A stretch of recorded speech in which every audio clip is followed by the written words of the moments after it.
Okay, I guess we're getting ready to get started here. Thanks for coming out tonight. I'm Coach Billy Hahn. I was Bob Huggins' assistant for 10 years, and I retired on June the 1st.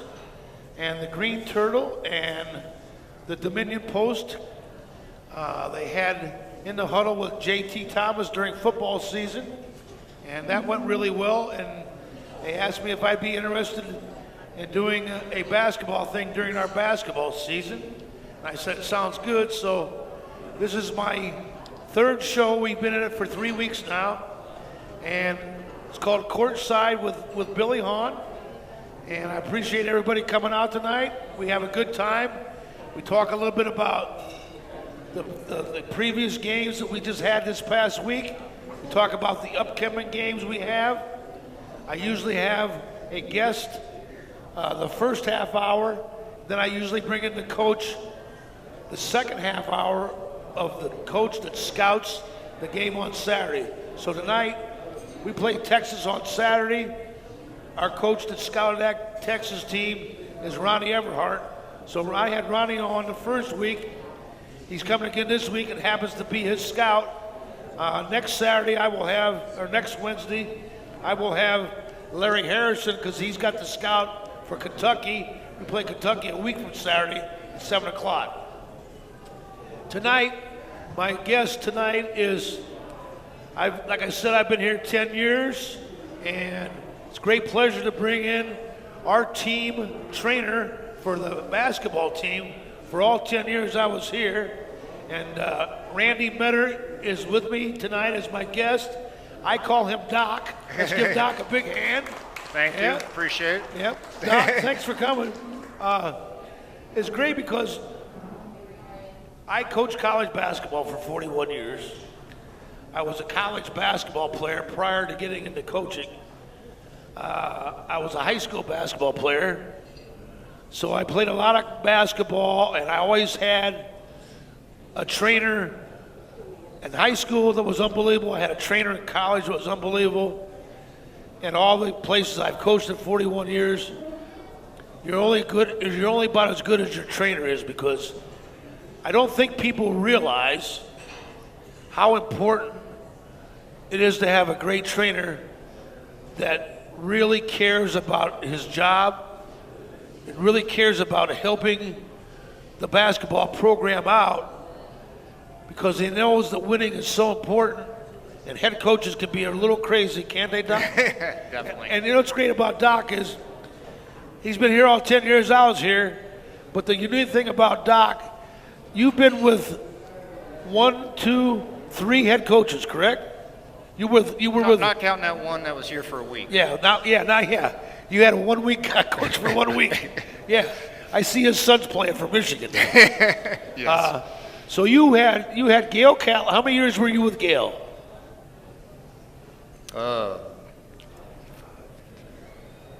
16, 17. So you were Coach Catlett for 16 years. Yeah. How many years with Beeline? 5. 5 years with Beeline, and he's in his 11th year with Hugs right now. Yeah. And I thought it'd be great to bring Doc in tonight with the experience he's had.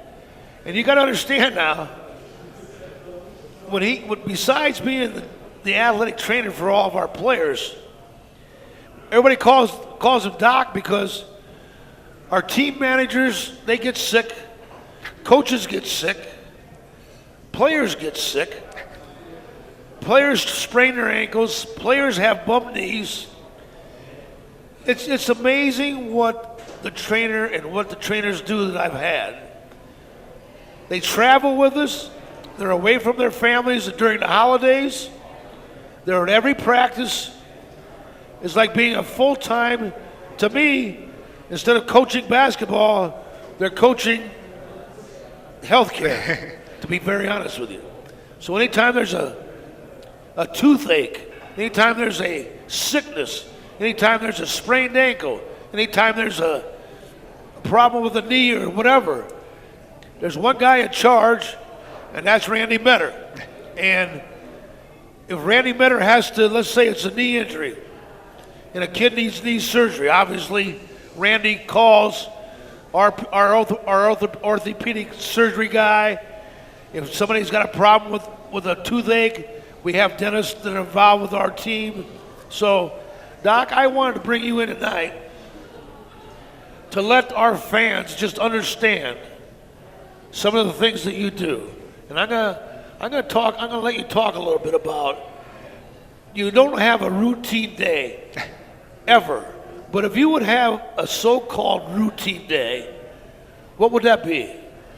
Give me a clue what goes on. Well, in the morning, hopefully, like this morning they lifted weights, so I may have a few guys stop in after weights to get treatment, stretch, different things. When you're talking about everything I do, I got the first text this morning at about 6 o'clock because we did have a player that was throwing up last night, and he has been sick for a while. It is cold and flu season. Right. So I was texting him, and I was texting with him and our physician assistant just rather early this morning. Right. But, I mean, he was healthy enough. He practiced well. Did the well kid practice today? Yeah, he practiced pretty well today. So I won't even ask who it is. yeah. So that was good. But, you know, we may or may not have weights in the morning, and I would hopefully do treatment or rehab. But again, I joke a lot, if no business is good business in my profession, because Right. I'm not getting paid by the amount of treatment. So if we're healthy, I'm not complaining. Right. But I work closely with the strength coach, Andy Kettler, and if we can do some preventative type things and prevent injuries, that's going to help a lot. And then, in the afternoon, they'll start coming in because everybody gets their ankles taped. Everybody has a different way they want their ankle taped. So Hugs has a mandatory policy that every player has to get taped for every practice. Right. Now, how about Catlett and how about Beeline? Not so much. They weren't mandatory. They had to get tape every day. No. Okay, I got you. But, Yep. but that's okay. Yep, I got you. But some have history. Everybody's different. Yeah, everybody's different, Right. and it's not like I didn't tape anyone because obviously there would be acute injuries. And Right. there'd be people that had history of ankle sprains, and I'd be taking care of those. I was one of those guys that got taped every day when I was at the University of Maryland, when I played at Maryland for every practice. You know my trainer, J.J. Bush. Sure. You know everybody. And I know you know. It's just like me as an assistant coach. We know all the other assistant coaches. Right. But you know J.J. Bush, he used to tape me every day. Yep. And back when I was getting taped, they used to spray that skin. QDA. That stuff right on. You don't use that anymore, do you? Rarely. I'll use it on the acute ankles. I mean, Okay. if someone has a serious ankle sprain, Right, you'll use they're that. in my charge now, and we're I not got doing you. things I got you. preventively, and I'm going I to got use you. that. So. So continue with your typical day. So, barring any significant injuries, we're just taping ankles, getting them ready for practice, provide water out there at practice. And then I enjoy watching practice because not just am I looking for injuries or how the injured people are doing or the sick people are doing, but I'm a basketball fan too. After being Yeah, around it this many absolutely. years, Absolutely. you better like it, Absolutely. And I definitely do. So, and then after practice, obviously, we're going to go back into the same routine of stretching and treatments and whatever. Our facility is extremely nice. I mean, I have a hot tub, a cold tub, an underwater treadmill, plenty of electrical modalities, ultrasound. So, Right. I got a very nice so facility. Got top of the line stuff that you need to do to get the kids right. Definitely. Now, I saw after practice tonight, which I think this is the first year we've had it, they have that chamber. Yeah. They got a chamber now. Yeah. That the players can go in. Tell us about that chamber. So Coach Huggins has been very good about always making sure the athletes take care of themselves. And, we had a cold tub, and even before we had the practice facility, I'd fill the whirlpools at the Coliseum, and they were excellent about getting in there and using the cold tub to help prevent soreness and everything. We even did it on the road. I mean, managers would fill up the bathtubs in the hotels and they'd take cold baths. Yep. So, that's been around for a while. Someone that had more money and is probably rich and retired now came up with this cryo chamber. Okay. So it's basically a wraparound, almost like a mini-looking sauna. Right. But inside, it's the tanks outside fill it with liquid nitrogen. So that thing gets down to about minus 130. Minus 130 degrees? Yeah. Hold on a second. So if you get in there, does a guy get in there naked? Compression tights, socks, You have to take a shower and be completely dry. And you're only in there 3 minutes. Take a shower. You got to be completely dry. And you're in there for 3 minutes. Yep. You're telling me that what'd you say it is below zero? About 130 below. 130 below? Yep. Oh my God! How can they stand that? Well, their head's outside, and you just spin around for 3 minutes. Wow, really? Yeah. That's a new thing. But now instead of 20 minutes in a cold tub, you're 3 minutes in the cryo chamber. That's amazing, Doc. Have you tried it? No. Would you ever try it? Yeah, I'd try it. Oh my God! Yeah, I get in a cold tub after some long runs. And I know. stuff. I used to have to go in the cold tub, and I used to have to put when I had sprained my ankles, which I did constantly.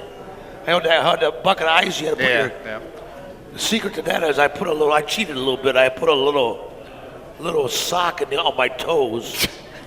But I'll tell you, that helped a lot. Once you get that thing numb, it's okay. But I tell you what, it used to drive me crazy where you're sort of comfortable, you got it numb, and then that damn J.J. Bush would stir that thing up. Yep. Oh my God, it was killing me. Yep. All right, so that's new, and you have that. Yep. How many guys use that? We got guys, every player use that? No, about half of them. Really? Andy's getting about 7 or 6 customers. Is that right? Yeah. I didn't know that. Yeah. And they're in there for 3 minutes. Just 3 minutes and you're done. And that's like equivalent of being in the cold tub for 20 minutes. Well, that's way faster, obviously. And it's a lot more tolerable because It is? even though I told you how cold it was. Right. I mean, obviously you feel cold, but it's kind of like that water being on your skin. And Gotcha. this isn't really on your skin. It's just cold air. It's cold air. Yeah. So. But you can't get frostbite or anything like that. Well, 3 minutes? I mean, if you stayed in there longer. Yeah, I got you. No. But you can't harm your body in any way. No. And that doesn't shock your body system. You're like in the. Well, again, now you finished practice. Right. Your heart rate's down. You heart- showered. I got you. You dried. Got you. And then you went in there. That's a new concept to me. Yes. Yeah. Is it true that LeBron James didn't he buy one of those for his house? My understanding. That's yeah. right. And you'll see these are in the big cities too, because Right. not just like you have a spa or something else or a sauna. Okay. I mean, they're advertised in Pittsburgh a lot in the cities. Yeah. So they'll charge because it only takes 3 minutes. Yeah. So you could have 15. You could have 10, 15 minutes. You get a lot of people in and out. Now let me ask this: How much does this chamber? What would a chamber like this cost? About $60,000. $60,000. Yeah. But now you got to have the liquid nitrogen tanks too to keep using. So $60,000 for the chamber. Now the nitrogen tank. How much? I mean, total operation. How much would that be to get that? If LeBron James has that in his house, he has everything he needs. What was his total be?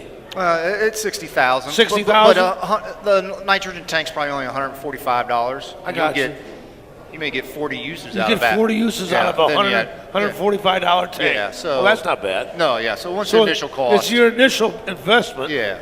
And a guy like LeBron, who's making millions, that's nothing. $60,000 like it's a $5 bill to you and me. Yeah. Right? Correct. That's what I think. Yeah. That's pretty crazy. That's unbelievable. Yeah. I thought all those pros were starting to use that. Yeah. Now, let me ask this. Besides being a trainer, you also teach, don't you? Don't you have a class? I teach in the fall. Yeah. I teach 2 classes in the fall in our athletic training curriculum, so I enjoy that. So in the fall semester, my morning may have some teaching. I teach a senior seminar class, and then I also teach a taping, bracing, and padding class. Right. So that's fun. I teach to the young sophomores, and then I teach it to the seniors as they exit, so I see their progression and everything. I got you, yep. So I enjoy that. But in the spring, with as much travel as we have, Right. there's no way I can teach. I can't. Yeah. Nothing. Only in the fall. Yeah, right. Okay. It's got to give you great pleasure that you always have every year or every 2 years, you have a grad assistant helping you out, like the young man that's there now. Right. This is his first year? Mm-hmm. I don't know him very well. I just see him in practice. I don't even know his name. Logan. Yeah, Logan. But in the 10 years I was here, I had 5 different guys that you had. Mm-hmm. That's got to give you great pleasure to see those guys work for you, get their graduate degree under your watch, and then you help them get jobs across the country. You can help them get placed, which I know you do. Yep. it's got to be rewarding for you to follow a young kid's career that followed in your footsteps and put your imprint on him. Yeah. That's going to be pretty satisfying. Yeah, definitely. I'm sure just like you helped Yep. assistant coaches, that's a part for me. And obviously I love basketball and seeing old basketball alums too, but Right. seeing, currently like I have a athletic trainer at NC State's working men's basketball, Yep. athletic trainer at Alabama's working basketball. Really? Or both WVU alums. Those are your guys. Yeah, so, that's just basketball. I mean, Travis, our PA, he was with me with basketball, Beeline's first year. So, yes, I definitely have enjoyment in mentoring them and bringing them along and then seeing them doing well in their life. So, Doc, both those at Alabama and NC State, are they the head basketball Yeah, trainers? Yes, yep, That's pretty cool. yeah, so they're doing well. All right, let me ask you this. Brandon Napper, who's a redshirt freshman right now, he came here, we were counting on big things. He had the knee problem. Can Yes. you tell our fans here tonight exactly what happened with Brandon Napper? Well, he suffered a meniscus injury to his right knee, and meniscus injuries are funny because you can have meniscus surgery and be back in 2 weeks. Well, obviously he wasn't back in 2 weeks, but if you just have a meniscectomy where you have a little piece of the meniscus taken out, I'd like to think I can get you back in 2 weeks. Well, Brandon had a large meniscus tear, but Dr. Ball, our orthopedic surgeon, was able to recognize from the MRI that he thought he would be able to repair it instead of just take it out. Right.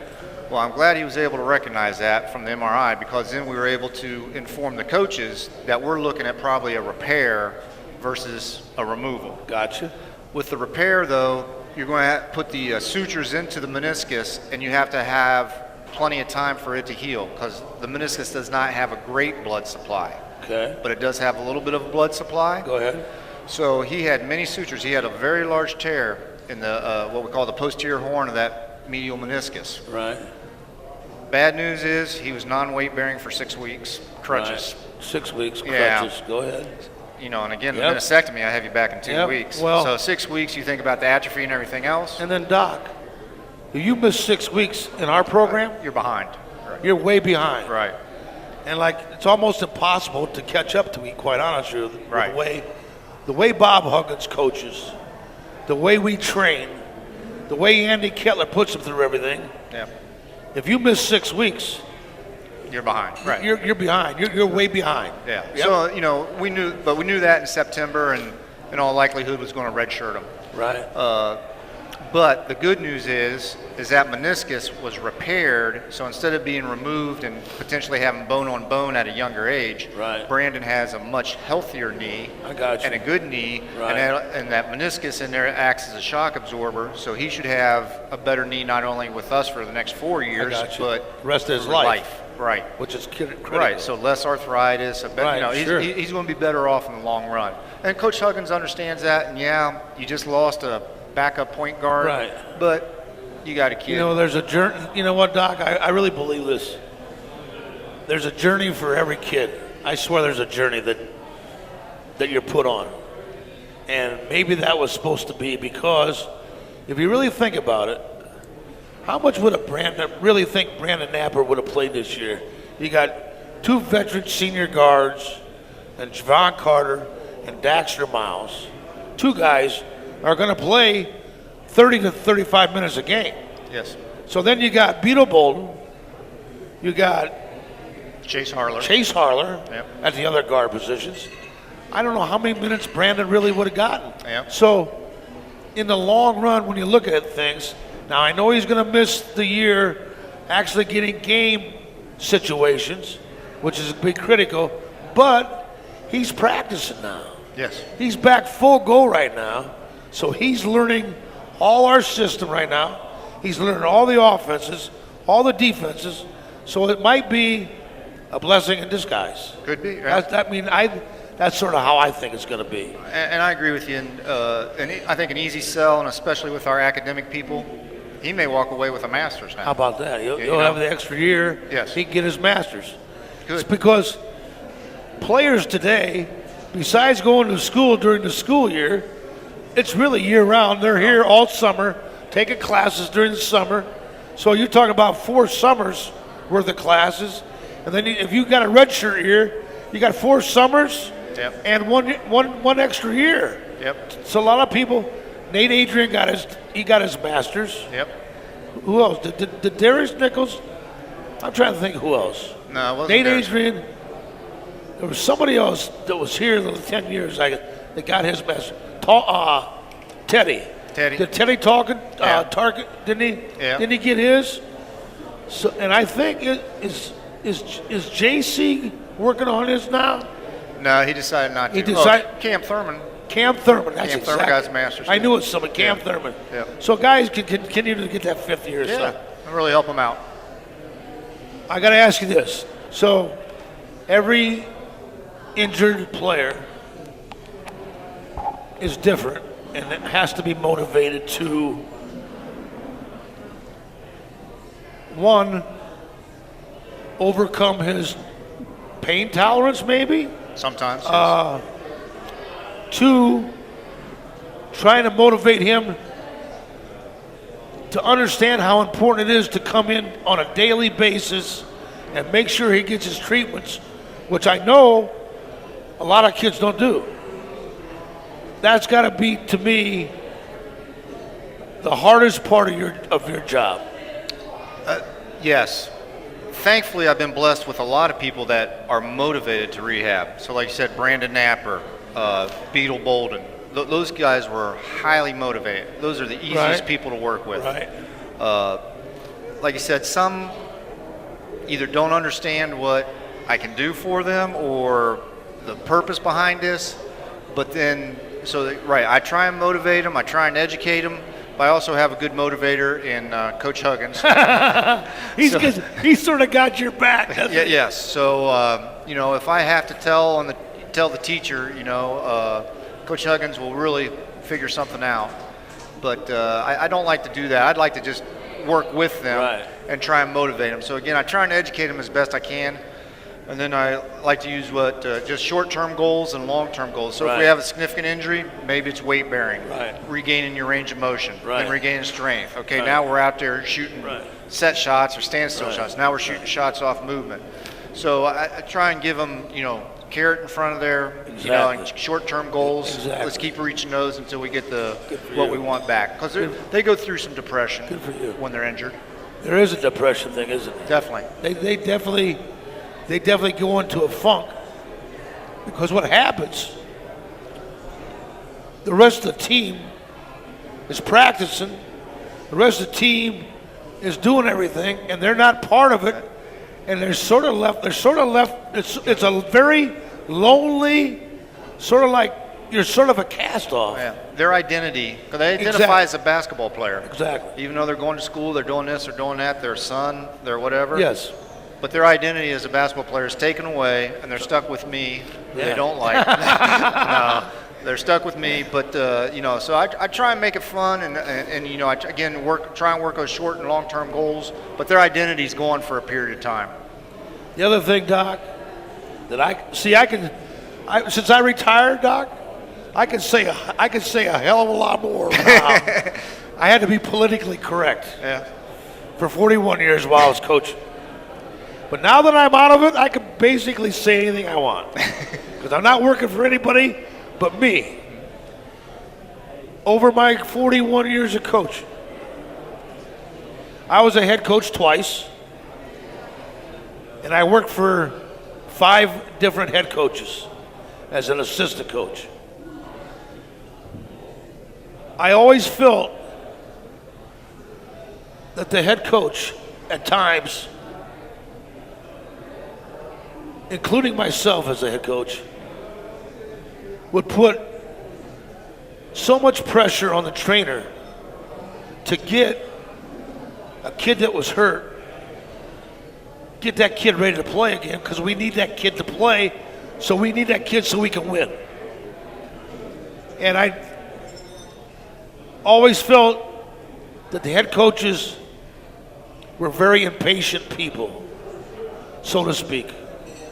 And I always felt, Doc, sorry for now that I'm away from it, and when you're in the middle of a season, and the pressure on you is to win games.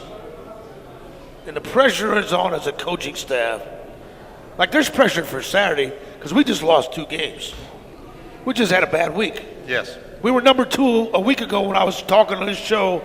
The polls just came out and we were number 2. Now we lose 2 games in a row. You don't think it's tight around, you don't think it's tight in the Coliseum and tight around the practice facility, the offices? I mean, 2 losses in a row. That means the secretaries are nervous, the managers are nervous, the players are nervous, the assistant coaches are nervous, the trainer's nervous, the strength and conditioning coach is nervous. All of us are going, please let us win on Saturday. Please let us win on Saturday. That's how it goes. That's our business, Doc. And I appreciate you for being able to withstand the pressure that you were under to get kids back on, get kids back. Because I know, I witnessed it, I watch, and I know you're doing everything you possibly can, but that shit's hard. It's hard, man. I know it's hard. Yeah, I mean, you can't change the body's healing too much. You're just trying to make it as optimal as you can and regain strength and regain the player's confidence. But what you said is totally true. I mean, Coach, tongue-in-cheek, told me at the beginning of the year, because we don't have as much depth as we like, and then especially when we lose Brandon, he goes, can't afford any injuries this year. You understand? Like, like I'm Randy better. I'm not God better. I'm not the good Lord better. But overall, how many years have you've been a trainer for? How many years? Total years? Going on 34. Going on 34 years. The 34 years that you've been in the business, you wouldn't take a day back, would you? Tell me. A day? Yeah. I can think maybe of a few days. I got you. No, but it's been good. Oh, it's been great because like we was kind of talking before the show. I mean, time flies. And I've always figured if it's flying, then I must enjoy what I'm doing, and I really do. Because it's going by just like that. Well, we just talked about playing Kentucky next Saturday. The Kentucky game's here already. I mean, we're looking at each other today like, you believe it? We're 6 games. We're 6 games into the Big 12 already. After the last 2 games, we're 4-2 in conference play. We should be 6-0. We gave those 2 games away. That's part of the business. And it's crazy how it works, Doc. It goes so fast. It goes so fast. In Kentucky, that's the end of January. It's unbelievable. It's almost here. It's unbelievable. It's here. I want to acknowledge your wife. Bev, thanks for stopping by. Let's give Bev a nice hand. And Bev, you're sitting with my wife. I just want to give you guys shout outs because business is really hard on families, on the wives, raising kids. We're gone all the time. But you must admit, there's some pretty good trips that you guys are allowed to take with us. You guys come on some pretty good trips. We've had some good runs together. Oh, yeah. The Italy trip. And my son Luke's there. Yeah, I'm sorry, Luke. That's all right? Yep. But like he's been to, I don't know how much he remembers, like he's been to Australia. How about he's that? had some great NCAA trips. You've had some good runs too, right? Well, good. Hey, we're closing up this part of the show. Again, Randy Meador, I refer to him as Doc. I can't thank my Randy for coming on the show. Thank you very much, Doc. All right, Billy, Thanks, appreciate it. Thank you. Appreciate it a lot. Now, the second half hour of the Courtside with Billy Hahn, I always bring in the assistant coach that has our next game, and our next game is Saturday against Texas, Longhorns. Tip-off is at 2 o'clock in the afternoon at the Coliseum. It's already sold out. Can't get a ticket. But the guy that is scouting Texas, and I was at practice today, watching the guys practice today. Ronnie is putting in all of Texas's offenses, Texas's defense. They watch videotape to go over their personnel. They will continue to watch videotape every day on Texas's personnel. They will continue to work all week on Texas offense, Texas defense, how we're going to defend it. the guy that has a scout, he meets with Coach Huggins. And they talk about the game plan initially. And then as the other staff members get the scouting report, they sort of put their input in a little bit as well, right, Ronnie? Yeah, like what we so do. I've got Coach Ron Everhart with me tonight. He was here. This was 3 weeks ago. You were here. We had Before the Oklahoma game. You were here before the Oklahoma. Hey, Yeah. you won that Oklahoma game. Yeah. Yeah. So here's No pressure. no pressure on Saturday, Yeah. and we just lost 2 games in a row. That's really no pressure. So no pressure at all. Nah, you ain't got nothing to worry about. I was talking to Doc, first half hour, I just told him, we're coming off a week that we had 2 losses. I told Doc, I said, you know what? The secretaries are nervous. The managers are nervous. Yeah.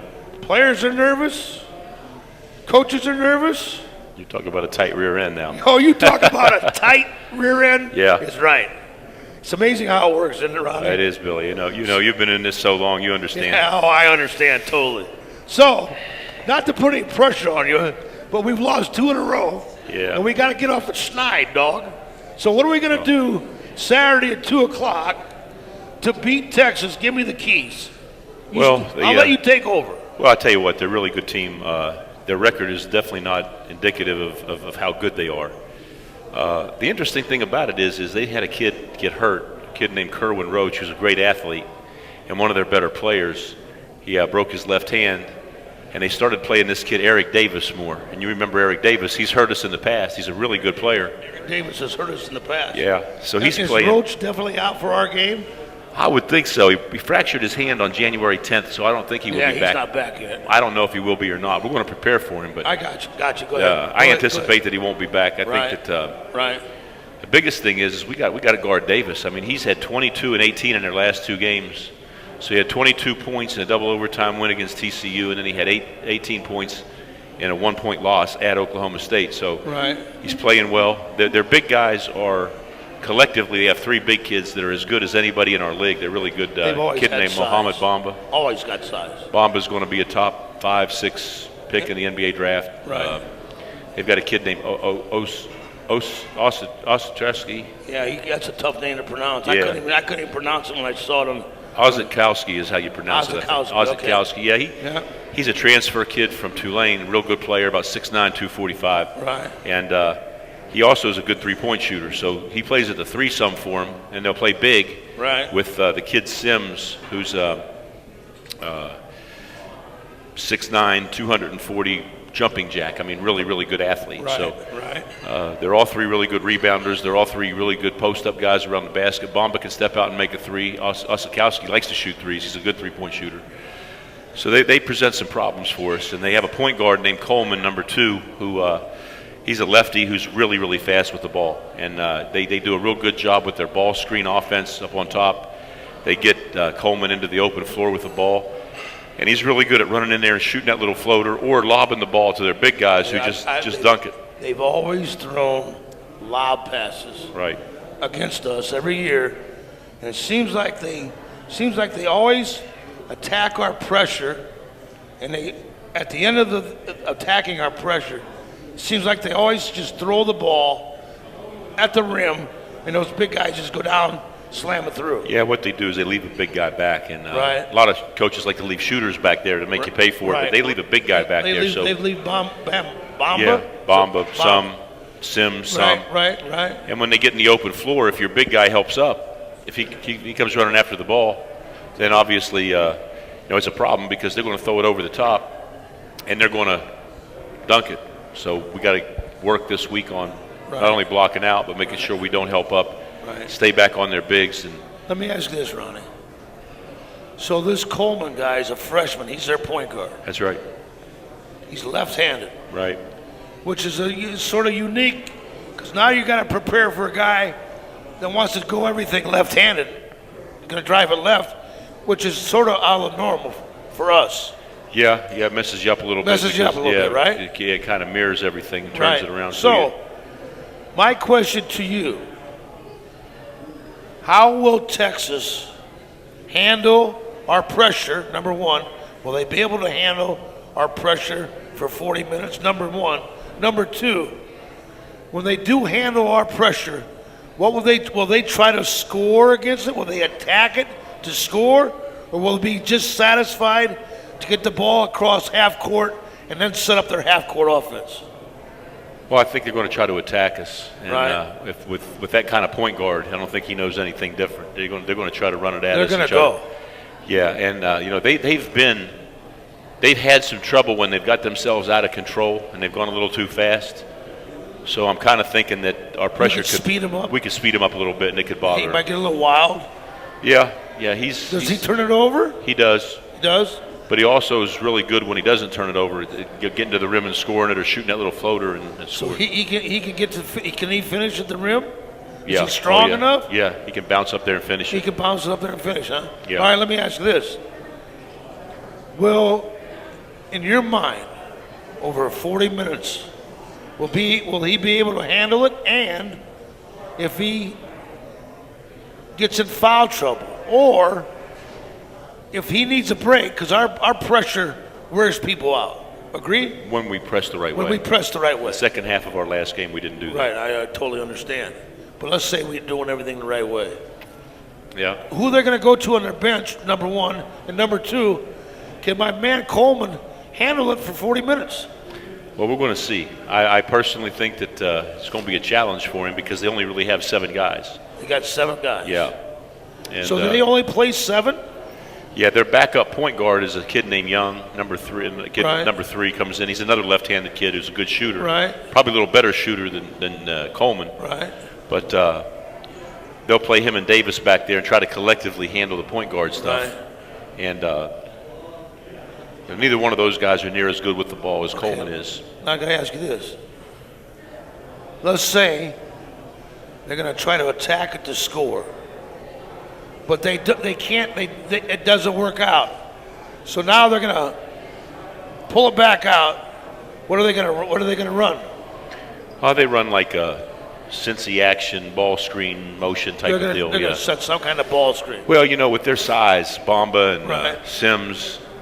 And Sims normally doesn't come out and set a lot of screens. He normally tries to stay down around the baseline. But Bamba and Ozakowski will step out and he'll pick and pop and shoot it in. They'll pick and pop and shoot it. Bamba will make a 3. Does he really? Yeah, he'll step out and shoot. Is that right? Yeah. So we got to get out on And he's a 7'1" kid with Right. an 8-foot wingspan. He's really long. We got to get out on their shooters then. Yeah, we got to get out. Well, we got to get out on Davis for sure. Davis for sure. And if we could make Ozakowski and Bamba bounce a little bit, that would really help us. That'd help. Yeah. All right, now we talked about what they're going to do against our pressure and what they're going to run half-court offense a little bit. Right. Let's go to the other side of the ball. What should the West Virginia Mountaineers expect to see Texas play us defensively, and what do we have to do? Because our offense, the last 2 games, our offense has been terrible. Would you I agree. The second half, more so than the first half. Right. But our offense, the last 10 minutes of the last 2 games, has been bad. So I'm going to say. So is our pressure. Yes, both. But I told Hugs today, Ronnie. He said the same thing. Our pressure wasn't. Billy, I said, Hugs, your pressure is not as good when your offense sucks. Well, when you can't score, you can't When press. you can't score, you can't press. That's right. So I automatically said, Hugs, you can blame it on the defense, but you know what? Score the ball and see how much better your defense gets. I really believe that. So what do we have to do against Texas? And what will Texas do to us defensively? What are they going to try to do? Well, they're going to try to gap everything and pack line type of defense. They're not going to really get up in us like They're going to Kansas pack did. it in, huh? Well, when you got 3 shot blockers like they have, you kind of rely on your shot blockers to do all your work, and Right. they're going to try to keep us in gaps. They're going to try to help on drivers. They're going to try to get out on shooters, but for the most part, they're going to use their length and their size and kind of pack it in. Right. So we got to move their big people. Now, do they play any kind of zone defense? They'll play a 2-3 zone. They'll play a 1-3-1 zone. Oh, they'll play some 1-3-1. A tight 1-3-1 Tight inside 1-3-1. the circle. Not going to trap out of it? No. Just going to stay in 1-3-1. They'll put their three big guys Right. at the top, in the middle, and in the back. Gotcha. And then their two guards on the wings. Gotcha. And just conventional 2-3 zone? Conventional 2-3. Pretty standard? High, wide, 2-3. High, they wide. use their length. Gotcha. All right. Any kind of full court pressure at all? Because with Shaka, Yeah, they will when full court pressure. When Coach Shaka's smart, before he came to Texas, he was at VCU, and he loved to extend his defense, run and jump, pressure you. Yeah. You know, that was Shaka's thing. Yeah. Is he going to do any of that? Yeah, they're going to three-quarter court trap us, but again, because of their size, and they can play small. They'll play with three guards some. They will. But for the most part, they're going to play. You know, they're going to press you more to slow you down than to speed you up. They're going to slow you down Yeah. instead of speeding you up. Yeah, I think that's their deal. They I want to got kind you. of control the ball. I'm sort of digesting that. And then they will, you know, when they're behind, they'll get out and they'll come diamond just like we do, and they'll try to deny inbounds passes, and they'll get after it pretty good. You. But normally when they do that, they're going to play guards. They're going to get one of those big guys out of the game. Tell our listeners and our viewers, because this is going to be up on DominionPost.com. They will load this tomorrow on their website, DominionPost.com. You can watch this show. But for the listeners here right now, how is Texas playing as we speak? Are they winning? Are they losing? Are they coming off of a good win? Do they play before they play us on Saturday? They play tonight at 8 o'clock. They play tonight at 8 Yeah, o'clock. they're playing tonight at 8 o'clock on the Longhorn Network. Right. They're playing Texas Tech at Texas. So they got a home game tonight They've got a home game tonight. against Texas Tech. That's correct. Texas Tech's the team that just beat us On a the week road. ago on the road Saturday Yeah. by 1 point. That's correct. That was the game where, after the game, they rushed the floor. Yeah, that's right. And we smacked people around a little bit. We got a little out of hand. Well, we were supposed to, though. But they got a little Well, out of hand. they got out of hand, too. Yeah. It's hard, you know. It's a hard deal when you know, people like that pour out and they're bumping into you and they're Right. trying to run over you and stuff. And I've been there. yeah, it's not hard. a good. It's not a good deal. Somebody runs into me. I ain't gonna. I mean, that ain't very nice. Well, I'm gonna have to do something. I Yeah. am. I'm sorry. probably would. You know, I think it's a Would- natural if- reaction. If somebody came running into you and got in Well, your I face, think that's part of the I reason would. why he didn't get anything more than a reprimand or whatever, and they Yeah, got that's- fined. that's- So yeah. I think their game That- management they- people they had a knew. problem. Yeah, they knew. And I think the natural reaction was when a guy runs into you and you're not looking is to turn around and push him, shove him, elbow him, whatever he did. Should have knocked him out. Yeah, then that would have been a little bit of a penalty. Yeah, let's do a trivia, all right? We give away, every week we give a little trivia here. And the first hand I see for this, answer this question, But you want to thank Jessica for bringing you the. who's Jessica? Hi, Jessica, thank you very much. Jessica is from the Dominion Dominion Post. Thank you very much. Thanks for coming. Dominion Post has been really good to us. And so has the Green Turtle. Cliff, are you still here? Cliff, thank you very much, Cliff. Cliff Sutherland, thank you. Green Turtle. Here's the question. We are 4-2 in Big 12 games right now. So we played 6 conference games. I'm talking conference only. Conference only. 6 conference games. What team is number 1 in free throw shooting percentage in the conference? Who's the number 1 team in the Big 12? Anybody got a hand? Yes. That's correct. West Virginia is number 1 in 6 games in the Big 12. Here you go. This is a display your yard or the beach tailgating, little flag. I want one of those. You want one of Yeah, those? those are nice. Hey, Ronnie wants one of those. Got him. Now, I got this little hoozy here. Is that what it's called? Hoozy? Koozie? Hoozy? Koozie? It's all the same to me. Oh, you need some Bud Light to stick in there, Billy. You'll be fine. I'm going to have a long neck, so I need one of those sleeves. That's all for right. my Bud Light. That'll work just fine. It will work, Yeah. won't it? Oh, right. Boy, that Bud Light, I call that mother's milk. Yeah, I know you do. I could use that. I could use that about right now. So let's give away this Hoosie. The number 2 question is this. In the Big 12 games so far, what team leads the Big 12 in block shots per game? Yes. No. You know who it is, Ronnie? It's Texas. Who? Can't hear you. Oh, that's the player. No, he's not. He doesn't lead now. The kid from Texas leads number 1 player. I'm talking about the team. Yes. Baylor? That's correct. That's his. Good guess. Just the block shots, just so you know. The big kid we're playing against on Texas on Saturday. Bombi, is that it? Bambi? Bombi? Mohamed Bamba, yeah. Mohamed Bamba. He is the leading shot blocker in the Big 12. And second place in the Big 12 is our boys, Sags. They're now calling Sags. Sags is now called the Blockinator. I saw that on the website today. Sags is our Blockinator. All right, Sags, good luck being the Blockinator. I Sags thought they were calling the blockchain or something like well, that. yeah, well, Blockinator, block changer. I don't know. He needs to work on his blocks continually because he's not very good when he puts the ball on the floor from the three-point line. Acts like he's a damn guard. Well, we have It some drives me guys that don't crazy. guard well enough, and they need him back there, that's for sure. I know it. So now, back to my question before trivia came up. Are they playing good right now? Yeah, they are. Are they sort of on a roll? Well, they like I said, they've won a double overtime game at home against TCU.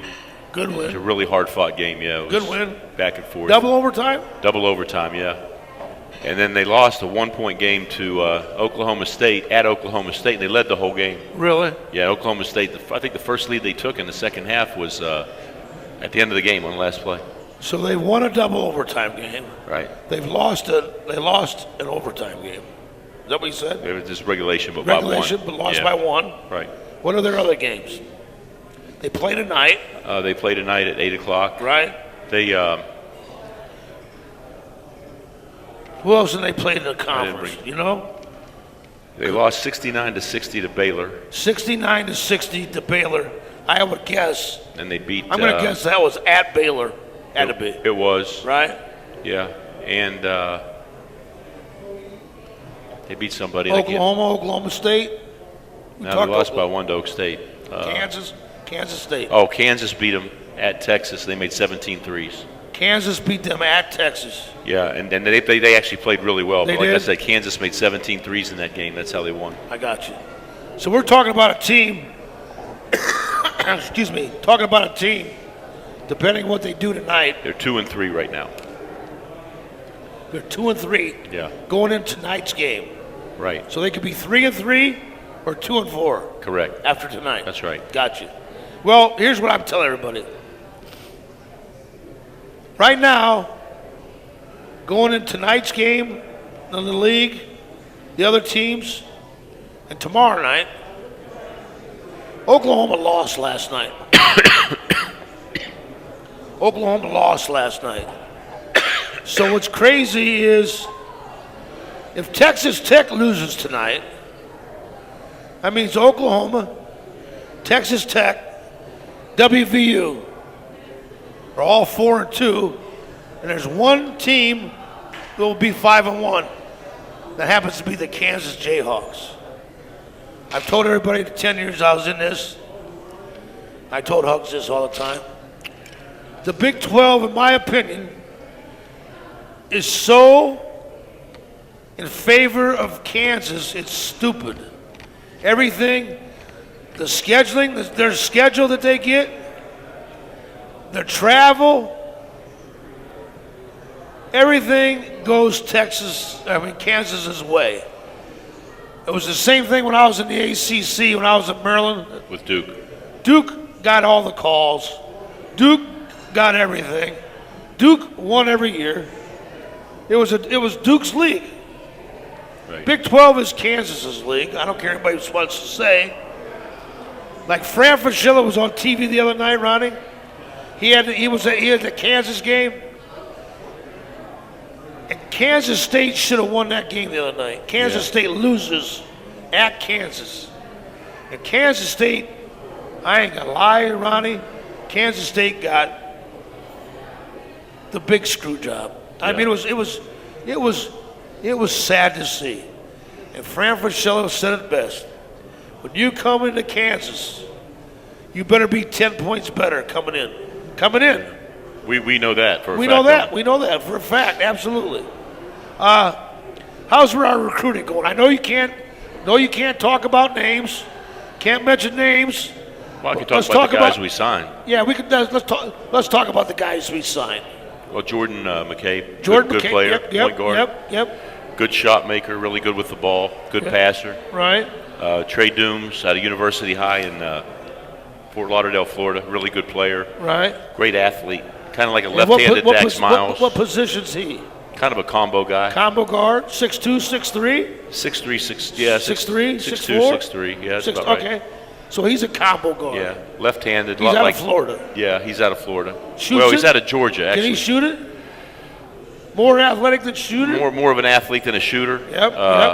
But he can shoot it, and he's made some big shots to help them win games this year. They're ranked Right. number 3 in the country right now in high school basketball. In the country? Yeah, they got a big kid on their team named Vernon Carey who's really good. And they got he's a junior, and they got a sophomore who's the best in the sophomore class nationally. Right. Got a 6'8" guy named Gotcha. Scotty Barnes. Yeah. But they're very good. Of course, we got Andrew Gordon out of Florida. He's He the was big in kid? Northwest Florida, yeah. Tell me Very about good. him. Tell me how big he is. He's every bit of 6'8", maybe even on the 6'9" side. Right. 240, 250 pounds. Big, strong kid. Yeah, former football player. You know, Really? He kind of switched over because he grew 5 inches in a year back in his 9th grade year. So, really good kid, works really hard. I think he's as good a big guy as we've signed here since I've been here. Really? I mean, I think he's Devin Williams with a lot of bounce. Really? Yeah, I do. He's Really? really good. Yeah. He's a good player. And he's from Florida. What part of Florida? He's from Clearwater. Clearwater, okay. Yeah. And then we signed So Derek Culver. Yeah. He's Culver coming back? Yeah, from Brewster And Academy. he's in the prep school this year. That's correct. So what will we be looking for the following year? We got those 4. Well, we got 4 coming in. I would think we need a wing guy. Wing guy. Yeah, because that's the year you lose Eases and people like that. So Ronnie, it sounds and looks like to me that we're going to be pretty good for the next couple. We should be pretty good the next couple years, right? yeah, I would think so. I think the biggest obstacle next year is going to be we're going to have some inexperienced guards. You know, so guys like Beadle and the kids that Napper's sitting out this year. You know, whatever. You know, those kids are going to have to fill in and do. They're going to have to do work like veteran guys. They're not going to be able to act like freshmen anymore, that's for sure. Exactly. Brandon Napper, who's getting to practice with us right now. Yep. I know he hasn't not going to get any game experience, but just him being out there, being able to practice. Oh, he's getting beat up by JC. Exactly, which is helping Beadle, us. yeah. No, good question. And you know what? It's good for him because Beadle Bolton, in my opinion, has gotten so much better defensively than he was a year ago. Yeah. Because he's got to play JC and Dax every day in practice. Would you agree with that? Well, absolutely. I mean, that's just going to be a natural progression of things. You know, I mean, you got to stay in front of a guy who's pretty good with the ball, and Right. you got to do it every day. Okay, well, I got to ask you the last question because we're getting ready to sign off. I need to know, in your opinion, 1 week ago today, we just came out of the polls and we were number 2 in the country. And on Saturday and Monday, we lose Saturday at Texas Tech. We lose Monday against Kansas. What are the reasons that we dropped the 2 games back-to-back games. What is the reason? What's the reasons? Because I've been blown up. Everybody's asking me when I go work out this morning at 5 o'clock at Lakeview. I go to breakfast this morning. Everybody goes, "Hey, Coach, what happened? What happened? What happened? What happened?" Well, I gave them my opinions. But what do you, Hugs and your staff? I wasn't on those games. I wasn't there. What do you think, Ronnie? Well, I think the momentum changed in their favor in both games. At Texas Tech, we gave them 2 open looks in the corner, a lot like the Kansas game. Three balls, yep. yeah. So they got into our 10-point lead, made it tight. And I think what happened in both games was, the game got tight down the stretch, and we panicked a little bit offensively, and we didn't run what we needed to do. So we had no motion, we had no continuity. And ultimately, what happens when that happens, you take bad shots. Right. And when you take a bad shot, that leads to an easy shot for them every single time. Absolutely. And that was the battle we got into with Kansas late in the game. We had a terrible shot selection, and that led to easy opportunities for them, or us having to foul them. Exactly. And the same, pretty much at Texas Tech, the same sort of thing. Yeah, happened. I sort of thought in both losses, both games, I thought we sent both teams to the free throw line way too many times. I thought we gave them, that's why they call them free throws. We gave free scoring opportunities at Texas Tech. And For sure at Kansas. Texas Tech, for sure. I think Kansas too. We both shot 16 of them. Is that right? Is that what it was? Yeah, I mean, I didn't think that was the issue. You didn't think that was the 3-ball against Kansas? Yeah, it was that and just our lack of, I mean, hell, Billy, we only scored 21 points in the second half. Our offense. We scored 41 points in the first half. We scored 21 points in the second half. Our offense was god-awful. And like I said earlier, your offense creates your defense. When you score, you play better defense. No doubt. When you don't score, your defense suffers. Your defense suffers when you don't score. So, well, gang, I think we're getting ready to wrap it up for our 3rd week in a row. Can't thank you all for coming out. Tomorrow, DominionPost.com. This will be aired tomorrow on their website. And again, Cliff, I want to thank the Green Turtle for helping us out here for us. Thank you very much. And again, Dominion Post, Jessica, thank you. Good night. Thanks for coming out.